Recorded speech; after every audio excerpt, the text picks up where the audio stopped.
பார்க்க பார்க்க ஆனந்தம், பறவை போல உல்லாசம், வேலையின்றி யாரும் இல்லை எங்கும் சந்தோஷம். வெறும் பேச்சு வெட்டி கூட்டம் ஏதுமில்லை இந்த ஊரில்.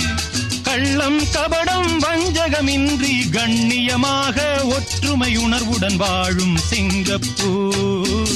அக்கரை சீமை அழகினிலே மனமாட கண்டேனே, புதுமையிலே மயங்குகிறேன்.